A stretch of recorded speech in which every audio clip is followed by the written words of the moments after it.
but minute by minute, we were making changes to be able to keep staff, volunteers, and clients safe. So when it came to servicing, we did a drive-through process.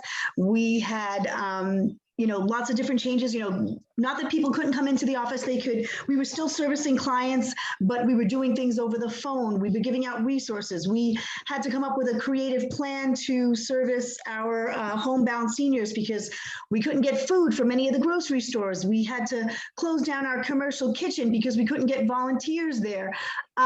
So just being real creative, supporting listening to our staff, what they needed, what they were real nervous about, and making changes. It was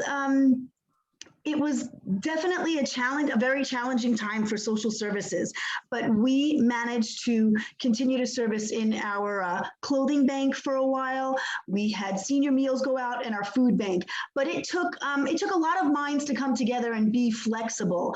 We had teams of volunteers that we utilized on a consistent basis, and they promised us that, we wanted to make sure that everybody was on the same page when it came to not only keeping each other safe, but doing what was right for our clients to continue to service them and making sure everybody was, we had everybody's best interest in mind. It was very challenging, but we pulled through. We have a very small but mighty team.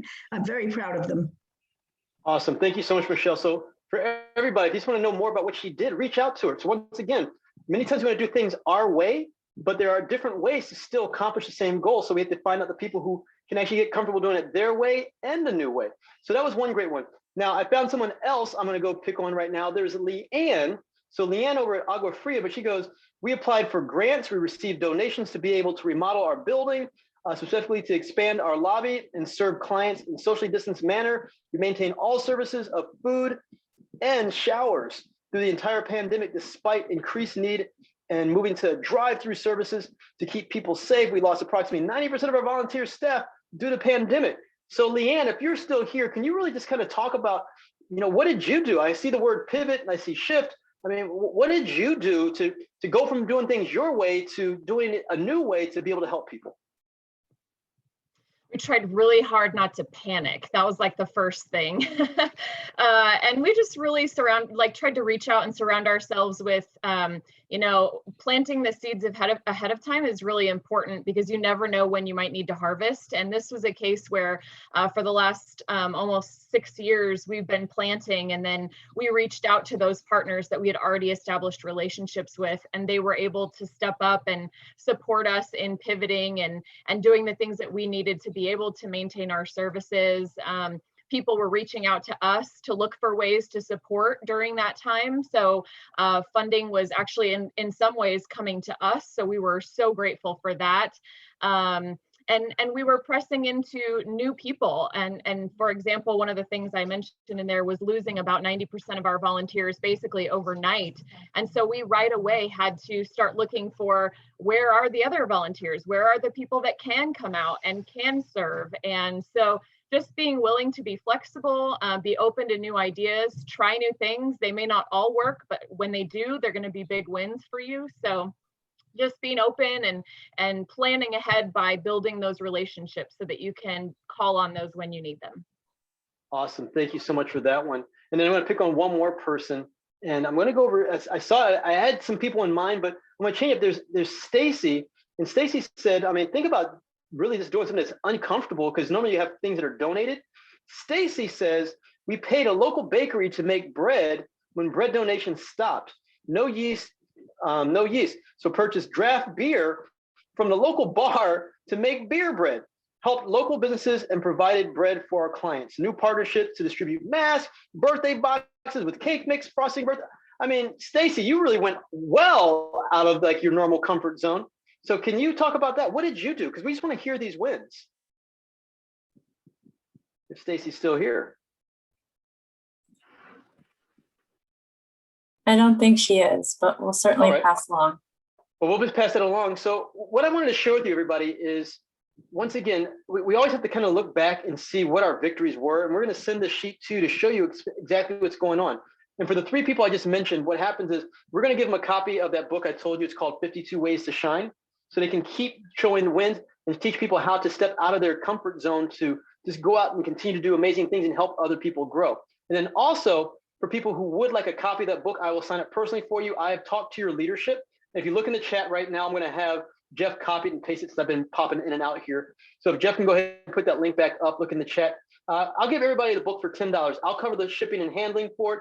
I'll sign it and get over to you and your team. So just click on that link, order, put the address in there. I'll have it taken care of for you. So that's my gift to you, because ultimately, all of you, were the frontline workers here during this COVID crisis. You kept people going, you kept people living, and you may not remember, how impactful that you are to the community. But I want to let you know, and the rest of the leadership wants to know, we value you, and we definitely recognize the impact that you're making. But we really hope that you continue to understand that you are valuable and you have an impact. So continue to do that great work, continue to change lives in positive ways, but most importantly, showcase and share this with the community so people know exactly what you're doing, because this will be the best way to draw more people in. Use your story to inspire others. You've got the amazing story here with the Arizona Food Banks and all of the different organizations here around the state. Let people know what you're doing. And once you do that, more people will come in and continue to help. So be that beacon of light, be that shiny apple, and continue to do great things. So this is Frank Kitchen. I am done. Thank you so much. I want to tag Angie back in. I want to sit back and watch and learn. And if I'm thinking about it right, we're going to give you a special bonus today. I think we're going to let you out early. So I'll let Angie finish up, and then we'll finish up this conference. Thank you so much, everybody. We are. We're going to give you the gift of a few minutes. Your time is valuable, and we don't want to waste it, but we do want to say thank you so much for sticking with us for 2 days. We hope it was informative. We're seeing lots of great comments and some ideas in the chat, so thank you. Keep it coming. We're excited to have you. We know that one annual conference is not the best way to stay connected, to form relationships with folks. We do have some greater opportunities to engage you coming up in the near future. I want to encourage you to visit our new website. Many of you are not familiar with our new logo, new website. So please visit that website. On there under Food Bank Support, you will see food pantry resources. We're adding more and more content to that page every day, but right now you can find information on produce trainings, donations, fundraising, advocacy, and again, we'll be able to add more there. We are hosting more in virtual trainings in the month of May. I encourage you to reach out to Lily. She's on our call today. She's our amazing Vista. If you're interested in learning more about those trainings, please reach out to Lily. And finally, I want to encourage you to evaluate our conference. We will be sending out through the same link that you registered with an evaluation form. Please follow up with that link to get your feedback on the conference. Please complete that survey. We greatly appreciate your attendance here the last few days. Again, thank you for coming. Thank you everyone for your commitment to ending hunger. Thank you for the work that you did during COVID. I am not surprised by our ability to pivot and respond quickly to everyone, but I am greatly impressed by your efforts, your commitment, and your passion for making sure that those among us who don't have enough food or resources to be able to feed their families are taken care of. So thank you again, and I hope everyone has a great day.